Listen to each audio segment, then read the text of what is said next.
Break के बाद एक बार फिर से आपका स्वागत है। बढ़ते आगे, जहां भाजपा प्रदेश अध्यक्ष और नेता प्रतिपक्ष बाबूलाल मरांडी ने एक्स हैंडल में पोस्ट करते हुए हेमंत सरकार पर एक बार फिर हमला बोला है।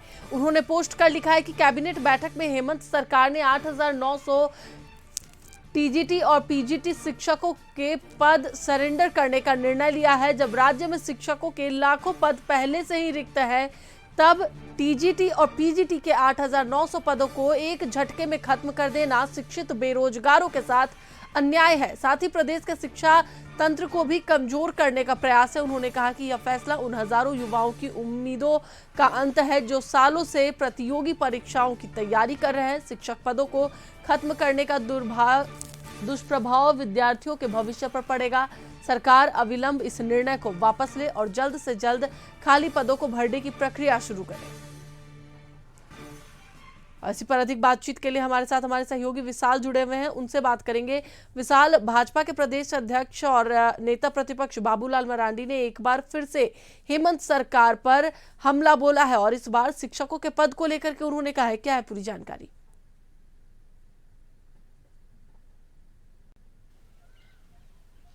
बिल्कुल, देखिए, हेमंत कैबिनेट की बैठक आयोजित की गई थी और इस बैठक में बड़ा फैसला लिया गया कि जो टीजीटी और पीजीटी के 8900 पद हैं उसे सरकार ने सरेंडर कर दिया है। फिर क्या, झारखंड की राजनीति में भूचाल आ गया। नेता प्रतिपक्ष बाबूलाल मरांडी ने सरकार के शिक्षा व्यवस्था को लेकर सवाल उठाया और कहा कि सरकार शिक्षा तंत्र को समाप्त कर देना चाहती है। 1 लाख से भी अधिक जो शिक्षकों की नियुक्ति होनी थी झारखंड में, लेकिन ऐसा कुछ भी नहीं हो पाया और उसके बीच कैबिनेट का फैसला आता है जिसमें से 8900 टीजीटी और पीजीटी का जो पद है उसे सरकार ने सरेंडर करने का फैसला किया। देखिए, शिक्षा विभाग को लेकर बाबूलाल मरांडी अक्सर सवाल उठाते आ रहे थे। न केवल बाबूलाल मरांडी बल्कि जेडीयू भी कई बार कह चुका है कि सरकार शिक्षा व्यवस्था को सुदृढ़ करने में नहीं लगी हुई है। झारखंड का समुचित विकास तभी होगा जब यहाँ का जो शिक्षा तंत्र है उसे मजबूत किया जाएगा। हमने देखा कि यही झारखंड की धरती में कई सारे शिक्षकों ने सरकार के खिलाफ हल्ला बोला था, हो हंगामा हुआ था।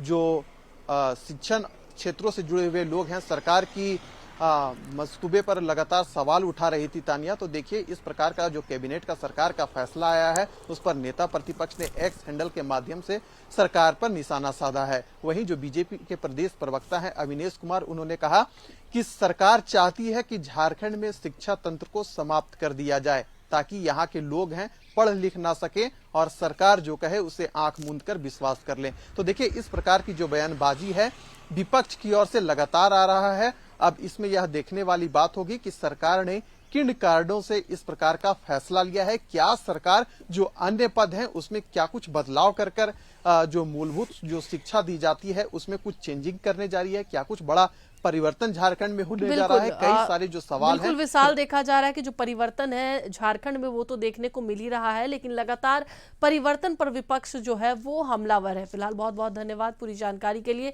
तो एक बार फिर से आपको बता दें कि नेता प्रतिपक्ष बाबूलाल मरांडी ने हेमंत सोरेन पर हमला बोला है। बढ़ते आगे।